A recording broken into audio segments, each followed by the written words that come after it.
Assalamualaikum warahmatullahi wabarakatuh bagi teman-teman CP3K Kementerian Hak Asasi Manusia 2026 yang ingin belajar tentang seleksi kompetensi teknis tambahan tertulis ya berdasarkan kisi-kisi terbaru, yaitu pada materi nomor 5 hak kelompok rentan. Mari belajar bersama saya.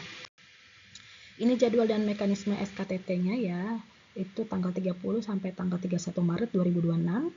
Jadi ada pembagian sesi 1, 2, 3 yang durasinya adalah persiapan 60 menit, yaitu ada registrasi peserta, penilaian barang, body check-in, dan durasi pelaksanaan adalah 120 menit atau 2 jam ya. Jadi bentuk SKTT-nya itu dalam bentuk esai, 20 pertanyaan esai menggunakan aplikasi SKTT Kemenham. Masing-masing jawaban pertanyaan memiliki range 0 sampai 5. Jadi nilai seleksinya tertinggi itu adalah 100. Materinya meliputi materi pengantar hak asasi manusia, pengenalan Badan HAM, pengenalan instrumen hak asasi manusia, analisis kebijakan publik berbasis HAM, hak kelompok rentan, HAM dan teknologi digital, implementasi HAM di Indonesia, mekanisme penanganan dugaan pelanggaran HAM, pencegahan dan penanganan kekerasan berbasis gender, peran tanggung jawab negara dan non-negara terhadap HAM, soal HAM berbahasa Inggris, dan dukungan manajemen. Ini kisi-kisinya yang tentang hak kelompok rentan, yaitu pemahaman mengenai perlindungan dan pemenuhan HAM bagi kelompok rentan seperti perempuan, anak, penyandang disabilitas, lansia, masyarakat adat, dan kelompok minoritas termasuk strategi kebijakan dan pelayanan publik.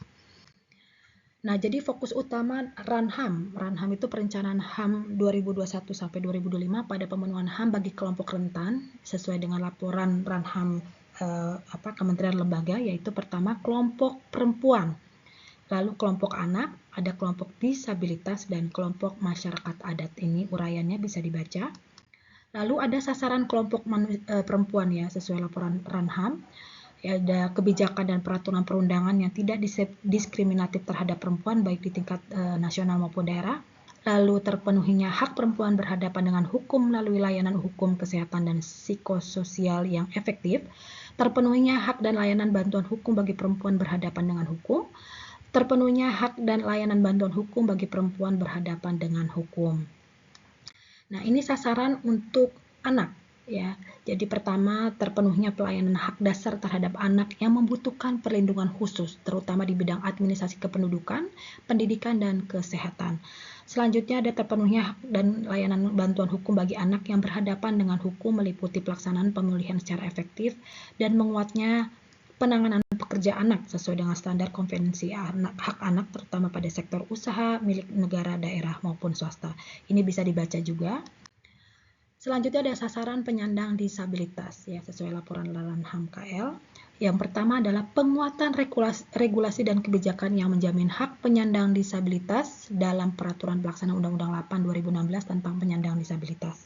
Selanjutnya adalah terpenuhinya hak akomodasi yang layanan aksesibilitas dan sistem informasi bagi penyandang disabilitas dalam sistem peradilan. Selanjutnya, terpenuhinya hak dan layanan bantuan hukum, kesehatan, dan psikososial yang efektif bagi penyandang disabilitas yang berhadapan dengan hukum. Lalu ada terpenuhinya hak dan layanan pemulihan hukum, kesehatan, psikososial bagi penyandang disabilitas.